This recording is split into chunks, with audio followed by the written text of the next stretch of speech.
שלום, תודה שהצטרפתם לפודקאסט שלנו. אני מעיין. ואני שחף. ואנו פועלות למען העלאת המודעות לנושא התעללות בגנים ולמען שינוי דפוס החשיבה של כלל הציבור כלפי נושא זה. היום נעסוק בנושא חשוב, קשה אבל הכרחי. ההשפעות ארוכות הטווח של התעללות בגני ילדים.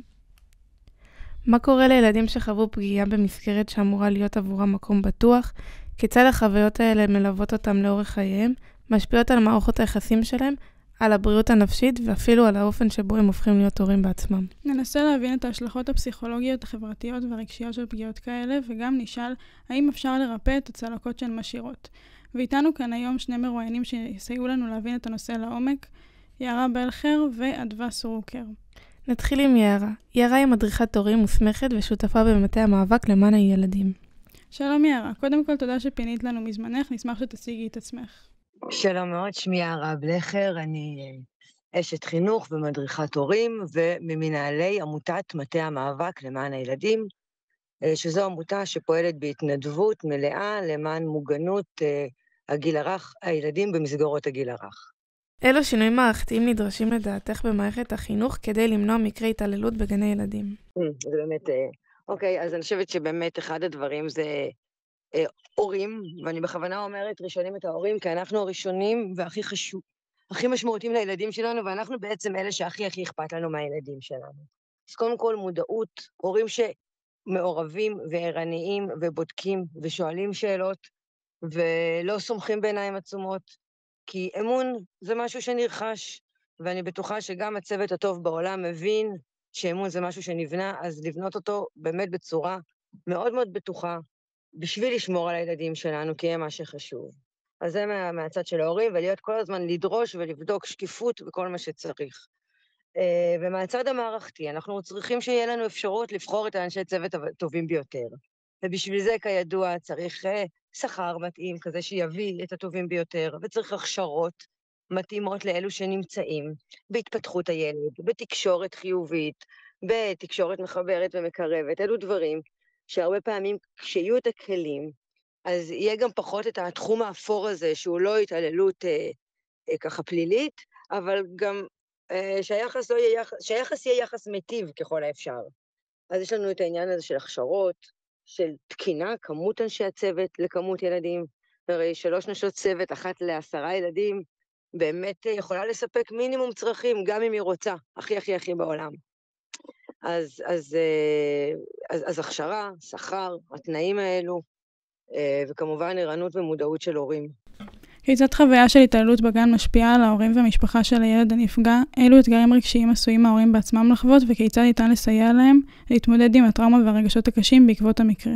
שאלה מצוינת.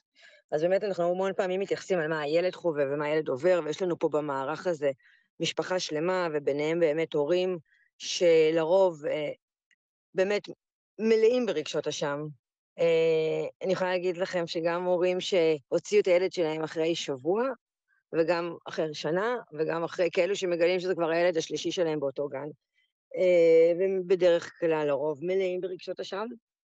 יחד עם זאת, אנחנו באמת, המטרה שלנו זה להעצים את אותם הורים על כך שהם ראו, עשו ופעלו.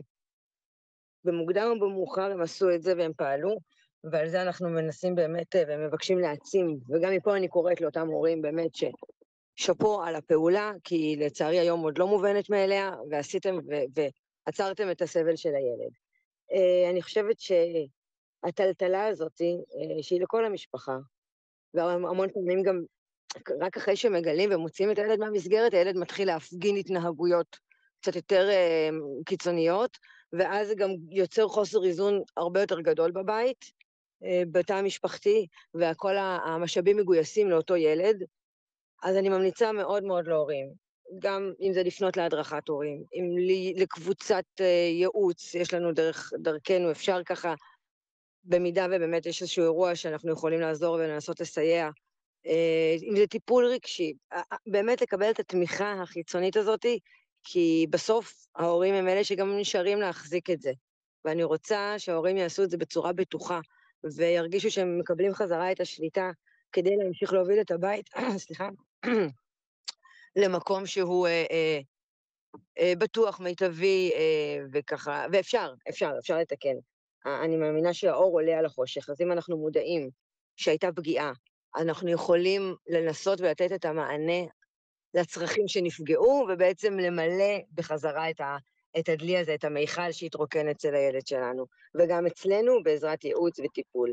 ואגב, אני רק אגיד שאני חושבת שככל שההורים מרגישים בשליטה בחזרה, אל מול הילדים ואל מול המערכות, שלפעמים גם אם זה תלונה במשטרה וכל הדבר הזה, זה עלול לטלטל, ככל שהם מרגישים יותר בשליטה, אז קל יותר להמשיך ולהתמודד עם זה, אז גם הם מרגישים טוב יותר. יערה, תודה רבה על שהצטרפת אלינו לפודקאסט, שמחנו לארח אותך ולשמוע את התובנות החשובות שלך. תודה רבה שאתם מעלים את זה למודעות ככה, תודה רבה לכם.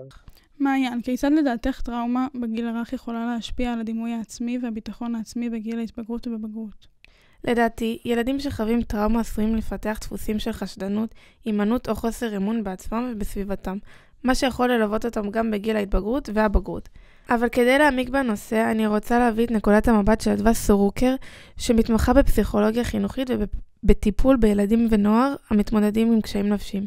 שלום אדווה, קודם כל תודה שפינית לנו מזמנך, נשמח שתציגי את עצמך. נעים מאוד, אני אדווה סורוקר, פסיכולוגית חינוכית בהתמחות, זאת אומרת חינוכית פסיכולוגית של ילדים ונוער. באילו דרכים טראומה של הילד עלולה להשפיע על הקשר בינו לבין הוריו? אני אתחיל קודם טראומה של ילד. קודם כל, אני אסביר שככל שהילד יותר צעיר, הטראומה יכולה להיות הרבה יותר הרסנית, כי ככל שהילד צעיר יותר הוא יותר פגיע, והוא חסר אונים בעולם, אז יהיה לו קשה מאוד להגן על עצמו. אז ככל שהטראומה יותר נמצאת בגיל צעיר יותר, כך היא תהיה גדולה יותר. עכשיו שאלת על הקשר עם ההורים, אז הילדים מאוד תלויים בהורים שלהם באופן מוחלט, ולכן החשיבות של ההורה להגן ולטפל בהם במצבים במיוחד מצבים שהם עברו טראומה. אז באמת תלוי איזה קשר יש בין ההורים, ואחרי שנדע את הקשר, אז נוכל לדעת לאן זה הולך. אילו התערבויות פסיכולוגיות עשויות לעזור לילדים שעברו התעללות בגני ילדים, למנוע את ההשפעות שליליות לטווח הארוך? איזה התערבויות? התערבויות קודם כל זה טיפול, זה הדרכת מורים, לא לזלזל בזה. כל סימפטום שרואים שיש לילד, אפשר ללכת לטפל בזה. ככל שמזניחים את זה יותר, אז זה יגדל. אז ההתערבויות זה טיפול, הדרכת הורים, כל טיפול שיכול לעזור לילד. האם יש סיכוי גבוה יותר לכך שאדם שעבר התעללות בילדות יחזור על דפוסים אלה כהורה? לצערי הרב כן. בדרך כלל ילדים שמתעללים בהם נהיים הורים מתעללים, אבל, רוצה להגיד אבל, אם הילד עושה, או הנער במהלך החיים עושה טיפול, עוצר את זה, אומר אני לא רוצה להיות כזה, אז אפשר לשנות, אבל אלה שלא עושים התערבות וזורמים עם זה במרכאות, אז לצערי זה דפוסים שנשארים, אז כן חייב לעשות איזו התערבות, כדי שיש שינוי. תודה רבה אדווה שפינית לנו מזמנך, שמחנו לשוחח איתך. זהו, היה מהמם, תודה לכם. ביי ביי. תודה רבה לשתי המרואיינות שהסכימו לעזור לנו ולהבין קצת יותר על ההשפעות של ההתעללות בגני ילדים לטווח הארוך. נשמח אם תמשיכו להעלות את המודעות לנושא זה, לשתף את הפרק ולהצטרף אלינו ברשתות החברתיות. פייסבוק, יוטיוב, טיק טוק ואינסטגרם. שם תוכלו למצוא מידע נוסף ולהיות חלק מהשינוי. בשנה האחרונה היו מעל ל-830 מקרי התעללות בגנים. עזרו לנו למגר את ההתעללות בגנים, סירקו את הברקוד שמופיע על המסך ובעמוד האינסטגרם שלנו וחיתמו על העצומה להתקנת מצלמות בגני עירייה. תודה שהזנתם, שמחנו לשוחח איתכם כאן, ומקווים שלקחתם משהו משמעותי מהשיחה. שיהיה לכם המשך יום נפלא.